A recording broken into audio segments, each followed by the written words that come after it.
से पूछना चाहती हूँ कि आज कर्नाटका में एक बहुत बड़ी बात निकली है कि उनके साथ जो मंच पे खड़े थे, जिनके लिए मोदी जी ने वोट मांगा, उन्होंने हजारों महिलाओं के साथ दुष्कर्म किया, हजारों महिलाओं के साथ। मैं पूछना चाहती हूँ मोदी जी क्या कहते हैं इसके बारे में, क्या कहते हैं हमारे प्रधानमंत्री इसके बारे में, हमारे गृह मंत्री क्या कहते हैं इसके बारे में। कुछ समय पहले 3 दिनों के लिए मैं अपनी बेटी से मिलने गई। प्रधानमंत्री जी, गृह मंत्री जी बोलने लगे कि प्रियंका गांधी विदेश में गई है। जहाँ मैं जाती हूँ इनको पता चल जाता है, जहाँ विपक्ष के नेता जाते हैं इनको पता चल जाता है। लेकिन इस तरह का अपराधी, इस तरह का रंग इनको छोड़ के चले जाता है और इनको पता नहीं चलता। हम कैसे यकीन कर सकते हैं इस बात पर? सब चीज, हर जानकारी इनके पास जाती है। सब नेताओं पे ये ध्यान रखते हैं कौन कहाँ जा रहा है, क्या कर रहा है। और इतना बड़ा अपराध करके इनके नाम के सामने और देश के भाग्य देखिए, पहले इनसे जवाबदेही मांगिए, इनसे जवाबदेही मांगिए, इनसे सवाल उठाइए। इनकी हिम्मत नहीं होनी चाहिए, मोदी जी की हिम्मत नहीं होनी चाहिए किसी के मंगलसूत्र के बारे में बात करें जब तक ये अपराधी वापस नहीं आएगा। ये बसवन्ना जी की धरती है, ख्वाजा बंदे नवाज जी की धरती है। यहाँ आपने बड़े संतों की सीख आपने निभाई, मिलजुल कर प्रेम से आप सब रहते हैं। सच्चाई, सत्य का जो पथ था वो आपको दिखाया गया और आपकी ये धरती एक तरह से एक पवित्र धरती है। ये परमादरणीय खड़गे जी की भी कर्मभूमि है। वो संघर्ष के प्रतीक हैं, सत्य के प्रतीक हैं और जैसे मैंने कहा, हम सब के लिए उस राजनीति के मिसाल हैं जो राजनीति सच्चाई की राजनीति है, श्रद्धा की राजनीति है और एक समर्पित राजनीति है। देखिए मेरी प्यारी बहनें, ये जो संतों की धरती है, इसने आप सबको सत्य के बारे में सिखाया, एक रास्ता दिखाया। हमारा देश भी ऐसा देश है जिसके बारे में, जिसका जो आधार है वो सत्यमेव जयते है। आप सब जब अपने बच्चों की परवरिश करते हैं, सबसे पहले बच्चे को क्या सिखाते हैं? जब पहली बार माँ बच्चे को डांटती है तब यही कहकर डांटती है कि सच बोलो। अगर बच्चे ने कुछ गलत बोला हो तो माँ हमेशा सबसे पहले चीज बच्चे को यही सिखाती है कि सच बोलना है बेटा। सच बात है कि नहीं? सही बात है। आपको हिंदी समझ में आ रही है? आ रही है? ट्रांसलेशन नहीं चाहिए? पक्का? तो देखिए, इस देश की नींव सत्य के आधार पर डली। महात्मा गांधी जी ने आंदोलन सत्य के आधार पर किया। आपके पूर्वज, हमारे पूर्वज इस आंदोलन में शामिल हुए। तो हमारी जो राजनीति है वो पूरी राजनीति ही सच्चाई के आधार पर बनी। हमने हमेशा अपने नेताओं से ये उम्मीद रखी, ये आशा रखी कि हमारे नेता हमारे प्रति श्रद्धा रखेंगे, हमारे देश के प्रति समर्पण का भाव रखेंगे, सेवा का भाव रखेंगे और सबसे ऊपर हमने आशा यही रखी कि हमारे नेता हमसे सच बोलेंगे और एक ऐसी राजनीति होगी हमारे देश में जो सत्य पर आधारित होगी। कांग्रेस पार्टी ने ऐसी राजनीति करके आपको दिखाई। जो सरकारें आई हमेशा आपके लिए सच्चाई से और श्रद्धा से काम करके दिखाया। लेकिन आज इस देश की सच्चाई बदल रही है। 10 सालों से आपने देखा कि जो राजनीति आपके सामने हो रही है वो शान, शोहरत, स्वाभिमान और सत्ता की राजनीति है। उसमें सत्य की कोई जगह नहीं रही। आपने देखा कि प्रधानमंत्री से लेकर जो आपके सांसद हैं यहाँ के, आपके प्रति उनके दिल में कोई जवाबदेही की भावना नहीं रही। ये एहसास नहीं रहा कि जब आपके सामने आएंगे तो आपसे सच बोलना है, आपसे झूठ नहीं बोलना है। आपके सांसद तो ऐसे रहे कि आपके सामने आते ही नहीं हैं, यहाँ रहते ही नहीं हैं। 5 सालों में आपके लिए कुछ नहीं किया उन्होंने। एक ट्रेन चालू की है, उसके अलावा कुछ नहीं किया। दूसरी तरफ आपके जीवन का संघर्ष है। मेरी बहनें सुबह से शाम तक मेहनत करती हो, अगर जॉब करती हो या खेती में जाती हो काम करने या किसी घर में काम करती हो, घर आके भी काम करती हो, घर आके भी बच्चों को देखना है, परिवार को संभालना है। सबने खाना खाया, सब अच्छे से सो गए हैं, तभी जाकर आप सोती हो। पूरे समाज का बोझ उठाती हो, लेकिन आपकी इस सरकार में कोई सुनवाई नहीं है। यहाँ पे आपको पीने का पानी तक नहीं मिलता, उसकी इतनी किल्लत है।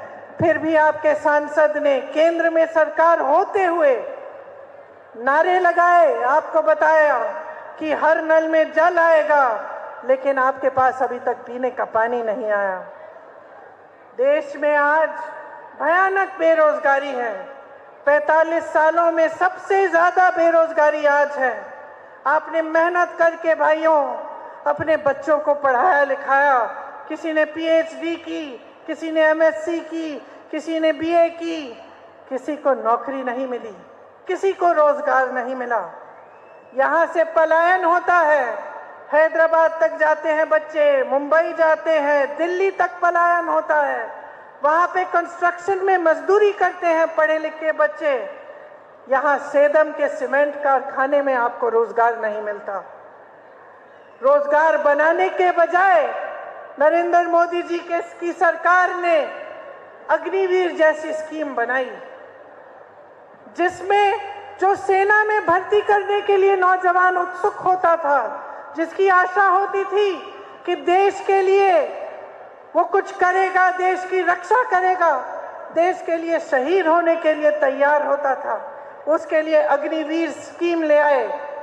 उस सेना की भर्ती उन्होंने 4-5 सालों की कर ली, ताकि उसमें भी कोई उम्मीद नहीं है कि जीवन भर के लिए सेवा करने के बाद कोई जीवन की सुरक्षा होगी, आमदनी होगी, माँ बाप के लिए कुछ घर ला पाएंगे। तो इस सरकार ने रोजगार के मुद्दे को एकदम नकारा है। इसके 10 सालों में नरेंद्र मोदी जी ने रोजगार पैदा करने के लिए एक सही काम नहीं किया।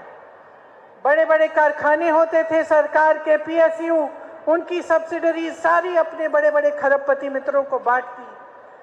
जो बंदरगाह थे, जो एयरपोर्ट थे, जितनी भी बड़े बड़े सरकार के संस्थान से थे, एक एक करके अपने दोस्तों को बांट दिया। खेती किसानी में आज किसान कमा नहीं पा रहा है। जितने खेती के सामान हैं सब पे जीएसटी लगा लगा कर आपके कमर तोड़े। आप कमा नहीं पा रहे खेती से, तो औरों को कैसे कमाई करवाएंगे। खेती से नौकरियां मिलती थी, रोजगार मिलता था, आज वो भी बंद हो गया है। छोटे कारोबारों से रोजगार मिलता था, छोटे दुकान, छोटे बिजनेस।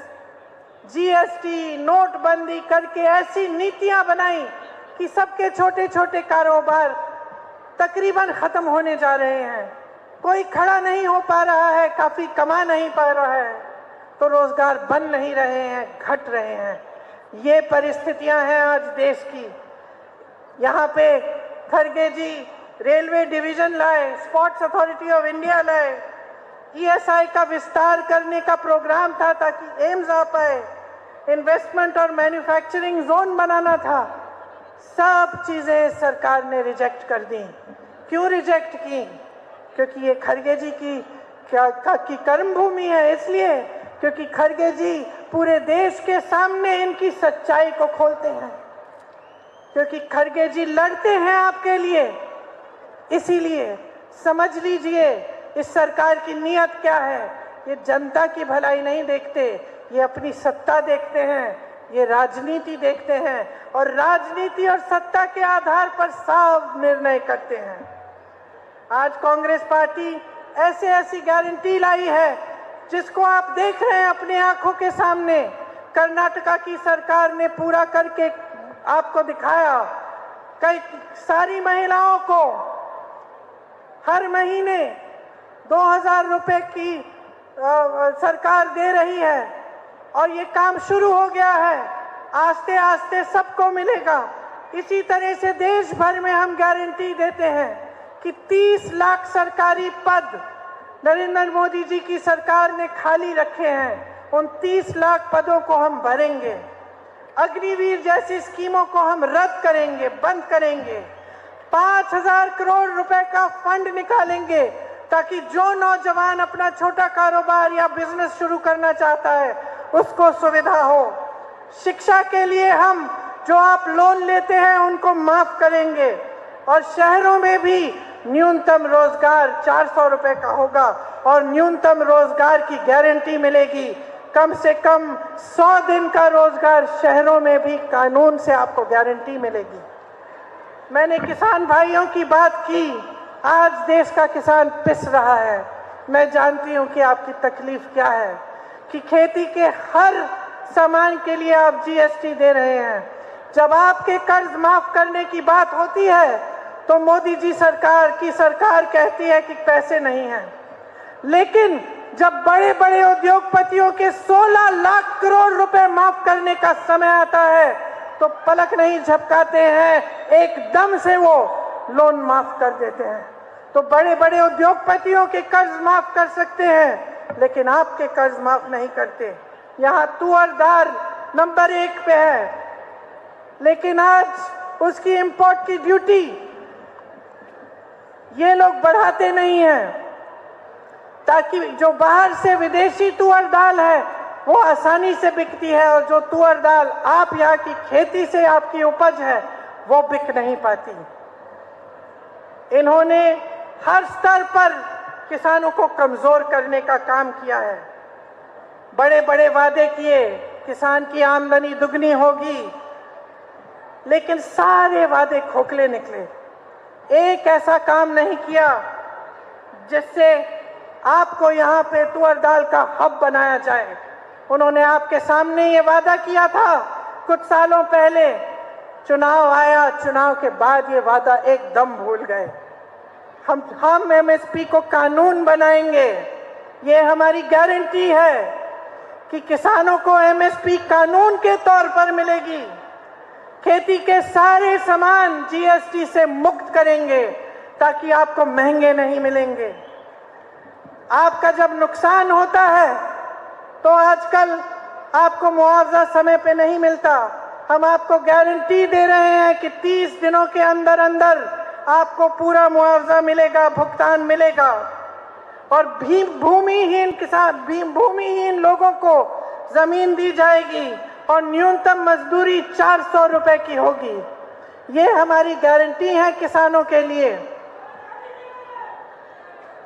देखिए बहने, मैंने महंगाई की बात की। मैं जानती हूं कि सबसे ज्यादा बोझ कौन उठा रहा है महंगाई का। आज पेट्रोल 100 रुपए है, डीजल 90 रुपए है, गैस का सिलेंडर हर जगह 1000 से 1200 है, सोना 73,000, चांदी 90,000, दाल महंगी, सब्जी महंगी, मिट्टी का तेल महंगा, हर चीज का दाम बढ़ गया है। कुछ सस्ता नहीं मिल रहा है। जब घर में कोई बीमार पड़ता है, खर्चा करना पड़ता है, आपका दिल घबराता होगा। जब त्योहार आता है, आपको कुछ खरीदना पड़ता है, आपका दिल घबराता होगा। जब घर में मुश्किल पड़ती है, किसी को खाना नहीं मिल रहा है, तो मैं जानती हूँ कि आप ही भूखी रहती हैं, सबको खिला के सोती हैं, संघर्ष आप करती हैं। और आपकी इस सरकार में कोई सुनवाई नहीं रही। आपने खुद देखा कि जब एक अच्छी सरकार आती है, जिसकी नीयत ठीक होती है, तो कितना काम हो सकता है आपके लिए। आजकल पूरे कर्नाटका में आप बस से यात्रा करती हैं, फ्री में करती हैं ना? करती हैं? करती हैं? अच्छा लग रहा है आपको ये? तो देखिए, जब सरकार की नीयत ठीक होती है तो ऐसी स्कीम्स लाते हैं जिससे आपकी मदद होती है। जो नरेंद्र मोदी जी की सरकार है वो गरीबों की सरकार नहीं है, वो आम आदमी की सरकार नहीं है, वो मिडिल क्लास के लिए कुछ नहीं कर रही है, वो सिर्फ बड़े बड़े खरबपतियों के लिए है। देश का लोहा, देश का कोयला, देश की बिजली, देश की सड़कें सारी इनको सौंप दी हैं।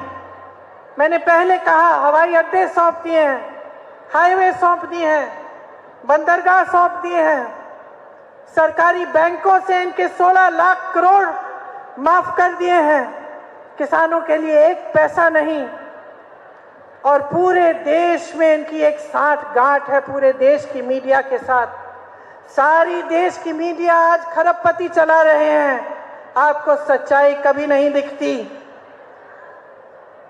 आपके लिए जो बैंक खुले थे, वो जब बड़े बड़े उद्योगपतियों को के लोन माफ करते हैं, आपको पता नहीं चलता। लोग चुप रहते हैं, मीडिया चुप रहती है।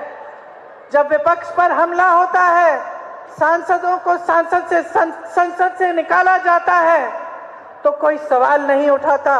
मीडिया कहती है कि सिर्फ मोदी जी ऐसा कर सकते हैं।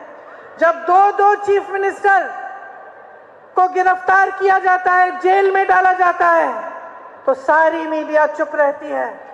जब मोदी जी स्कीम निकालते हैं कि इलेक्टोरल बॉन्ड से जो उनको चंदा दे रहा है उसका नाम गुप्त रहना चाहिए, तब कोई सवाल नहीं उठाता। जब मोदी जी कहते हैं कि कोई भ्रष्ट है और उस नेता के खिलाफ इल्जाम लगाते हैं और फिर वही नेता उनकी पार्टी में चला जाता है, तो कोई कुछ सवाल नहीं उठाता। सब वाह वाह करते हैं, सब कहते हैं कि बड़ा मास्टर स्ट्रोक है मोदी जी का। रेवंत जी ने आपसे कहा कि दिल्ली पुलिस इनके यहाँ पहुंच रही है, तेलंगाना में। मीडिया कोई सवाल नहीं उठाता कि चुनाव के समय जो विपक्ष के बड़े बड़े नेता इनके खिलाफ लड़ रहे हैं, उन पर ये सब क्यों हो रहा है। जब चंदा की लिस्ट निकलती है भाजपा की कि किसने चंदा दिया, और पता चलता है कि जिस पर छापा मारा था उसने चंदा दिया, उसके बाद छापे बंद। पता चलता है जिस पर भ्रष्टाचार का केस लगाया वो चंदा देता है, तो भ्रष्टाचार का केस खत्म हो जाता है। जब सच्चाई बाहर आती है तो देश का मीडिया आपको दिखाता नहीं है। और आज इतनी गंभीर परिस्थितियां बन गई हैं हमारे देश की। सबसे अमीर पार्टी आज भाजपा है, सबसे ज्यादा सत्ता है इनके पास, सबसे अहंकारी प्रधानमंत्री हैं। इसीलिए आपने सब जगह सुना होगा कि इनके नेता कह रहे हैं कि संविधान को बदल डालेंगे। इनके नेता कह रहे हैं कि अगर इनको 400 सीटें मिलेंगी इस चुनाव में तो ये संविधान को बदल डालेंगे। तो मैं आपसे पूछना चाहती हूं कि ये संविधान क्या है, इससे आपका क्या मतलब है। आप समझ रहे हैं, इसको गहराई से समझिए। इस संविधान से आपको अधिकार मिलते हैं मेरे भाइयों, इस संविधान से आपको आरक्षण मिलते हैं। इस संविधान से इस देश में यह तय किया था हमारे पूर्वजों ने कि चाहे वो किसान हो, चाहे एक गरीब हो, एक छोटे से गांव में, चाहे एक छोटे से शहर में कोई रहता हो, या इस देश का प्रधानमंत्री हो, सबको समान अधिकार मिलेगा, सबको वोट मिलेगा। तो ये जब संविधान को बदलने की बात करते हैं तो ये लोकतंत्र को कमजोर करने की बात करते हैं। कोली समाज के लिए जब हमारी सरकार ने इनको एक पत्र भेजा कि आरक्षण होना चाहिए, तो मोदी जी की सरकार ने मना कर दिया, उसको रिजेक्ट कर दिया। आपको समझना पड़ेगा कि ये सब बातें आपके सामने नहीं आ रही हैं। चुनाव के समय मोदी जी इस देश के प्रधानमंत्री आकर आपको सिर्फ इधर उधर की बातें बताते हैं। आजकल तो बहुत बहकी बहकी बातें करने लगे हैं। चाहते हैं कि हर चुनाव को हिंदू मुसलमान पे लड़ा जाए। 10 सालों से इनका राज रहा है, एक काम करके नहीं दिखाया, इसलिए इनकी हिम्मत नहीं है कि आपके सामने जब चुनाव के समय आए तो अपने काम की बात करें। आपको बताएं कि इन्होंने कितने रोजगार दिए, इन्होंने कितने लोगों को शिक्षा दिलवाई, कितने संस्थान खोले। आजकल मेरी बहनों की बातें करते हैं, आपके मंगलसूत्र की बातें करते हैं, आपके गहनों की बातें करते हैं। मैं इनसे पूछना चाहती हूं कि ये कहां थे जब हमारे ओलंपिक मेडलिस्ट के साथ अत्याचार हुआ? कहां थे ये लोग जब हाथरस और उन्नाव में महिलाओं के साथ बलात्कार हुआ और उन महिलाओं को जला दिया गया? तो मोदी जी ने किसके पक्ष में बोले? क्या महिलाओं के पक्ष में बोले? क्या मोदी जी की सरकार ने उन अपराधियों की रक्षा की? मैं उनसे पूछना चाहती हूं कि आज कर्नाटका में एक बहुत बड़ी बात निकली है कि उनके साथ जो मंच पे खड़े थे, जिनके लिए मोदी जी ने वोट मांगा, उन्होंने हजारों महिलाओं के साथ दुष्कर्म किया, हजारों महिलाओं के साथ। मैं पूछना चाहती हूं मोदी जी क्या कहते हैं इसके बारे में? क्या कहते हैं हमारे प्रधानमंत्री इसके बारे में? हमारे गृह मंत्री क्या कहते हैं इसके बारे में? कुछ समय पहले 3 दिनों के लिए मैं अपनी बेटी से मिलने गई। प्रधानमंत्री जी, गृह मंत्री जी बोलने लगे कि प्रियंका गांधी विदेश में गई है। जहां मैं जाती हूं इनको पता चल जाता है, जहां विपक्ष के नेता जाते हैं इनको पता चल जाता है। लेकिन इस तरह का अपराधी, इस तरह का राक्षस इस देश को छोड़ के चले जाता है और इनको पता नहीं चलता। हम कैसे यकीन कर सकते हैं इस बात पर? सब चीज, हर जानकारी इनके पास जाती है। सब नेताओं पे ये ध्यान रखते हैं कौन कहां जा रहा है, क्या कर रहा है। और इतना बड़ा अपराध करके इनके नाक के सामने कोई देश से भाग गया और ये कुछ नहीं कह रहे हैं। देखिए बहने, इनसे जवाबदेही मांगिए, इनसे जवाबदेही मांगिए, इनसे सवाल उठाइए। इनकी हिम्मत नहीं होनी चाहिए, मोदी जी की हिम्मत नहीं होनी चाहिए कि किसी के मंगलसूत्र के बारे में बात करें जब तक ये अपराधी वापस नहीं आएगा। प्रधानमंत्री की जिम्मेदारी होती है इस देश के प्रति।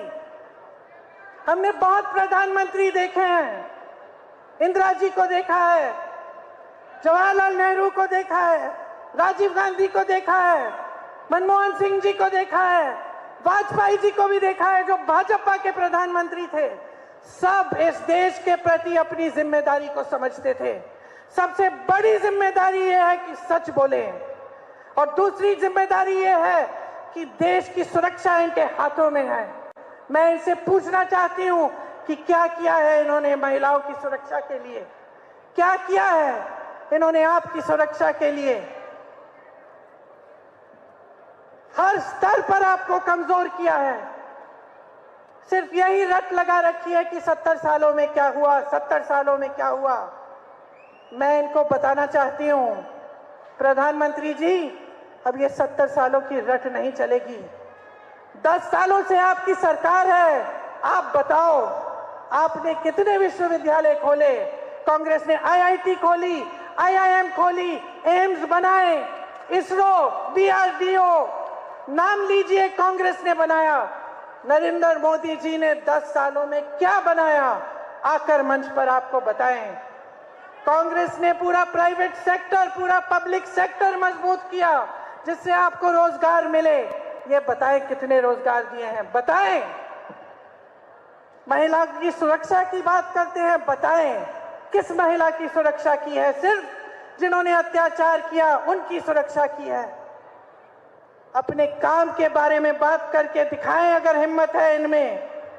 हिम्मत नहीं है भाई और बहनों, वही आपको 5 किलो का राशन का बोरा पकड़ाया है और ये सोचते हैं कि ये काफी है।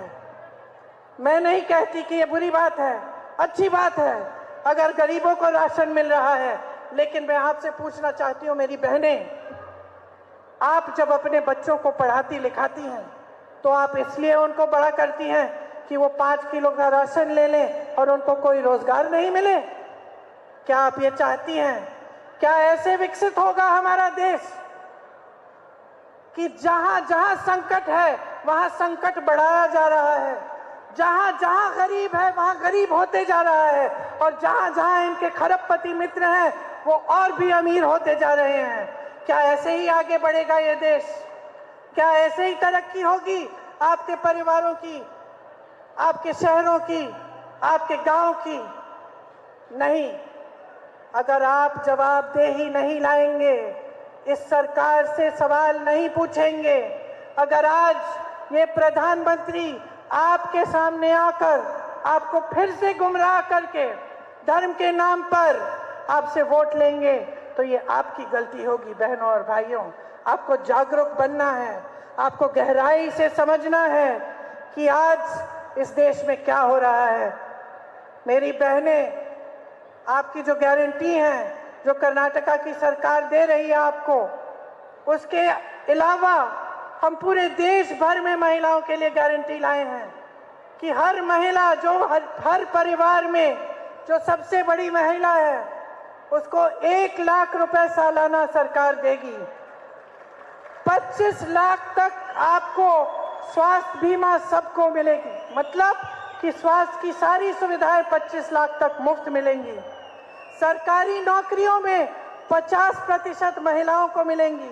आशा, आंगनवाड़ी और जो महिलाएं मिड डे मील्स में काम करती हैं उनके मानदेय में जो केंद्र सरकार का जो भागीदारी है उसको दुगना करेंगे हम। ये जो कर्नाटका में सरकार बनी है, शायद आपको खुद एहसास हुआ होगा कि ये आपकी सरकार बनी है, ये जनता की सरकार है, ये आपके लिए दिन रात काम कर रही है। आपको गृह लक्ष्मी योजना दी, आपको गृह ज्योति योजना दी, अन्ना भाग्य दिया, मुफ्त में बस यात्रा दी, युवा निधि दी है। और जैसे आपने अपने अपने बच्चों को सिखाया, उसी तरह से मैं आपसे कहना चाहती हूं कि जो आज की राजनीति है उसको सच्चाई के रास्ते पे लाने के लिए आपका बहुत बड़ा योगदान होगा। अब आप देख रही हैं कि जब पहले सरकार थी वो कैसी थी और जब कांग्रेस की सरकार आई है वो कैसी है। तो आप खुद समझिए कि कोई आपके मंच पर खड़े होकर सच्चाई की बात कहता है, कोई काम की बात करता है, विकास की बात करता है तो वो काम करके दिखाएगा। यहाँ रेवंत जी भी बैठे हैं। तेलंगाना में भी जो गारंटी दी थी वो आज पूरी हो रही है। तो जो हमने आपके सामने कहा वो हम करके आपको दिखा रहे हैं। देखिए, जैसे आप सबने अपने बच्चों को सच के बारे में सिखाया, उस तरह से मैंने भी अपनी माँ से कुछ सीखा। और मैंने सबसे बड़ी चीज अपनी माँ से ये सीखी कि राजनीति और जीवन में जब हम कुछ कहते हैं तो हमारी जबान पक्की होनी चाहिए। अफसोस इस बात की है मेरी प्यारी बहनों और मेरे भाइयों कि मोदी जी की जबान कच्ची है। हर स्तर पर आपको झूठ बोला है। 15 लाख आपके खातों में डालने की बात की, झूठ निकला। 2 करोड़ रोजगार की बात की, झूठ निकला। इलेक्टोरल बॉन्ड जैसी स्कीम लाए, तमाम ऐसी स्कीमें लाए जिससे आप कमजोर हुए। भ्रष्टाचार की बात की, अपनी पार्टी को वॉशिंग मशीन बना दी, जो भ्रष्ट है वो उसमें चले जाए, साफ हो जाता है। लोकतंत्र को कमजोर किया, सरकारों को खरीदा पैसों से, सबने उनकी वाह की, लेकिन सच्चाई ये थी कि ये गलत बात था। लोकतंत्र को मजबूत नहीं कमजोर करने की बात थी। इसीलिए ये सारी सच्चाइयां बहनों और भाइयों आज आप अपनी आंखों के सामने देख रहे हैं। अब आपके हाथों में एक बहुत बड़ी जिम्मेदारी है। आपको देश के प्रधानमंत्री को जवाबदेह बनाना पड़ेगा। आपको उनसे ये कहना पड़ेगा कि हमें ये सब बातें नहीं सुननी, हमें ये झूठ नहीं सुनने कि कोई राजनीतिक दल हमारे गहने चोरी करके किसी और को दे देगा, हमारे मंगलसूत्र चोरी करेगा। हमें ये हिंदू मुसलमान की बात नहीं सुननी। अब हमें सुननी है अपने विकास की बात। हम चाहते हैं तुम मुद्दे पे आओ, मोदी जी यहाँ खड़े होकर आपको जवाब दें, आपके मुद्दों पे जवाब दें। ये आपको बता कर जाए कि इनकी 10 सालों से सरकार है, यहाँ पे आपको पीने का पानी क्यों नहीं मिल रहा है। देखिए, आप थकी हुई हैं, काफी समय से यहाँ इंतजार कर रही हैं, सबके भाषण सुने। मैं ज्यादा लंबी बात नहीं करना चाहती। मैं सिर्फ आपसे ये आग्रह करना चाहती हूं कि इस देश का भविष्य आपके हाथों में है। आप अपने बच्चों का देखभाल करती हो, बच्चों को बड़ा करती हो, उनका भविष्य बनाना चाहती हो। वही इस देश की नई पीढ़ी है। इसी तरह से मेरे किसान भाई मेहनत करते हैं, इस देश की धरती को सींचते हैं अपने पसीने से। आप ही इस पूरे देश के अन्नदाता हैं, इस देश को खिलाते हैं। ये देश आपका है। आज लोकतंत्र को कमजोर करने की बात है, संविधान को कमजोर करने की बात है, आरक्षण को कमजोर करने की बात है। आपके लिए रोजगार नहीं है, महंगाई बढ़ती चली जा रही है। तो इस परिस्थिति को बदलने की चाबी आपके हाथों में है। आपका ये जो कीमती वोट है, इसको आप व्यर्थ मत करो। सोच समझ के ये वोट दो, विवेक से ये वोट दो। अपनी सच्चाई देखो। जो आपको बताया जा रहा है वो सच नहीं है, जो आप टीवी में देख रहे हैं वो सच नहीं है। सच्चाई आपका जीवन है, सच्चाई यही है, आपका संघर्ष है। और मोदी जी सत्ता से इतने घिर चुके हैं, इतने अहंकारी बन गए हैं कि उनके आसपास के लोग उनको बता भी नहीं पा रहे हैं। उनको पता भी नहीं है कि आप कितना संघर्ष कर रहे हैं। ये एहसास उनको हो ही नहीं सकता। जिसका परिवार होता है, जो गरीबी में रहता है, जो संघर्ष करता है, जो खेती करता है, जो मजदूर है, उसका संघर्ष मोदी जी समझ नहीं पा रहे हैं। तो समझाने का एक ही तरीका है, चुनाव के दिन आप अपने वोट को समझदारी से इस्तेमाल कीजिए। इस सरकार को निकाल फेंकिए और एक ऐसी सरकार लाइए जो आपके प्रति जवाबदेह हो, जो आपके लिए काम करके दिखाइए।